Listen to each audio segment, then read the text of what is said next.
Assalamualaikum everyone. I hope you all are fine and fresh by the grace of Almighty Allah. तो आज के इस video में हम एलसीएम फाइंड आउट करेंगे 16, 24 एंड 36 का बाय प्राइम फैक्टराइजेशन मेथड। इस मेथड में हमारे पास यहाँ 3 या 2 या जितनी भी वैल्यूज़ होती हैं, सबसे पहले हम उनके अलग अलग प्राइम फैक्टर्स फाइंड आउट करते हैं और फिर उन प्राइम फैक्टर्स की हेल्प से हम उसका एलसीएम जो है वो इजीली फाइंड आउट कर सकते हैं। तो सबसे पहले हमें यहाँ नज़र आ रहा है हमारे पास 3 वैल्यूज़ हैं 16, 24 एंड 36। इन तीनों वैल्यूज़ के हम अलग अलग प्राइम फैक्टर्स फाइंड आउट करेंगे। यहाँ हमें ये बात पता होनी चाहिए कि किसी भी वैल्यू का प्राइम फैक्टर किस तरह फाइंड आउट करते हैं। प्राइम फैक्टर इस तरह फाइंड आउट करते हैं कि उस वैल्यू को हमें कम्प्लीटली डिवाइड करना होता है, जब तक कि हमारे पास 1 ना आ जाए, और डिवाइड भी हमें सिर्फ प्राइम नंबर से करना होता है। यहाँ हमें ये बात पता होनी चाहिए कि प्राइम नंबर्स कौन से नंबर्स होते हैं। यहाँ मैं आपको कुछ प्राइम नंबर्स की एग्जांपल दे दूँगी।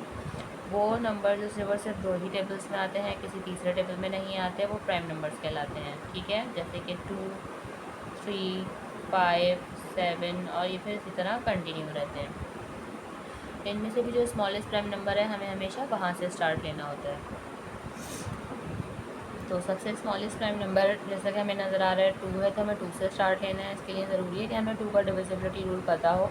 2 का डिविजिबिलिटी रूल है कि अगर किसी वैल्यू के लास्ट में इवन नंबर या फिर 0 हो तो वो वैल्यू 2 से कम्प्लीटली डिवाइड हो सकती है। यहाँ हमें तीनों ही वैल्यूज़ ऐसी नज़र आ रही हैं जिनके लास्ट में इवन नंबर है, यानी तीनों ही वैल्यूज़ 2 से डिवाइड होना स्टार्ट होंगी। 2 के टेबल में 16 बिल्कुल आता है 8 पे। 2 के टेबल में जब तक ये वैल्यू 2 से डिवाइड होगी हम इसे 2 से ही डिवाइड करेंगे। 2 के टेबल में 8 बिल्कुल आता है 4 पे। 2 के टेबल में 4 भी बिल्कुल आता है 2 पे, और 2 के टेबल में 2 आता है 1 पे। यहाँ हम 16 को कम्प्लीटली डिवाइड कर चुके हैं, हमारे पास 1 आ चुका है, और ये आ चुके हैं 16 के प्राइम फैक्टर्स। सेकंड वैल्यू है हमारे पास 24, इसके भी लास्ट में इवन नंबर है, इसलिए ये वैल्यू भी 2 से ही डिवाइड होगी। 2 के टेबल में 2 आता है 1 पे और 4 आता है 2 पे, ये वैल्यू बन चुकी है 12। फिर से लास्ट में इवन नंबर है, इसलिए वैल्यू 2 से ही डिवाइड होगी।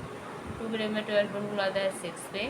2 के टेबल में 6 भी बिल्कुल आता है 3 पे, और यहाँ हमने अभी देखा कि 3 जो है वो खुद एक प्राइम नंबर है, इसलिए 3 को हमें यहाँ 3 से ही डिवाइड करना है, क्योंकि 3 के टेबल में 3 आता है 1 पे। यहाँ हम 24 को भी कम्प्लीटली डिवाइड कर चुके हैं। लास्ट वैल्यू है हमारे पास 36, इसके भी लास्ट में इवन नंबर है, इसलिए ये वैल्यू भी 2 से ही डिवाइड होगी। लेकिन 2 के टेबल में 3 नहीं आता, उससे छोटा नंबर 2 आता है 1 पे। जो 1 हमारे पास रिमाइंडर है वो चला गया 6 के पास और बन गया 16। 2 के टेबल में 16 बिल्कुल आता है 8 पे, ये वैल्यू बन चुकी है 18। लास्ट में इवन नंबर है, इसलिए वैल्यू 2 से ही डिवाइड होगी। 2 के टेबल में 18 आता है 9 पे।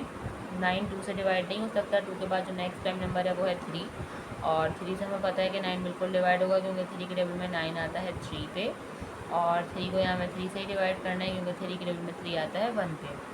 यहाँ हम इन तीनों वैल्यूज़ को कम्प्लीटली डिवाइड कर चुके हैं, और हमारे पास तीनों के प्राइम फैक्टर्स भी आ चुके हैं। अब हमने 1 बाय 1 इन तीनों के प्राइम फैक्टर्स को लिखना है। सबसे पहले तो हम लिख लेते हैं 16 के प्राइम फैक्टर्स, जो कि हमारे पास आए हैं 2 multiply by 2 multiply by 2 and multiply by 2। उसके बाद हम लिख लेते हैं 24 के प्राइम फैक्टर्स, जो कि हमारे पास आए हैं 2 multiply by 2 multiply by 2 multiply by 3। Last में हम लिख लेते हैं 36 के प्राइम फैक्टर्स, जो कि हमारे पास आए हैं 2 multiply by 2 multiply by 3 multiply by 3। Next step पे क्या करना है, नेक्स्ट स्टेप पे हमें इनकी पेयरिंग करनी है। हमें देखना है कि ऐसे कौन से प्राइम फैक्टर हैं जो कि तीनों में मौजूद है। जैसे कि ये 2 तीनों में मौजूद है, इसका पेयर बन गया है, पेयर बन के बाहर आ गया, इसे हमने एक बार लिख लिया। ये और 2 तीनों में मौजूद है, इसका भी पेयर बन गया, पेयर बन के बाहर आ गया, इसे भी हमने एक बार लिख लिया। उसके अलावा हमें ऐसा कोई प्राइम फैक्टर नज़र नहीं आ रहा जो कि तीनों में मौजूद हो, तो हम क्या करेंगे, हम अब तीनों में नहीं बल्कि अब हम इसकी 2 में भी पेयरिंग कर सकते हैं। तो हम देखेंगे जैसे कि 3 का हमें सामने पेयर बनता हुआ नज़र आ रहा है, पेयर बन के बाहर आ गया, इसे भी हमने एक बार लिख लिया। ए के 2 का भी पेयर बनता हुआ नज़र आ रहा है, इसे भी हमने यहाँ एक बार लिख लिया।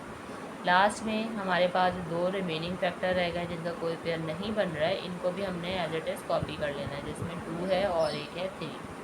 अब एलसीएम हम इजीली फाइंड आउट कर सकते हैं। एलसीएम के लिए अब हमें क्या करना है, इन सबको कर देंगे मल्टीप्लाई, तो हमें पता चल जाएगा लीस्ट कॉमन मल्टीपल, यानी कि एलसीएम 16, 24 एंड 36 का। तो चलिए जल्दी से इनको मल्टीप्लाई करते हैं।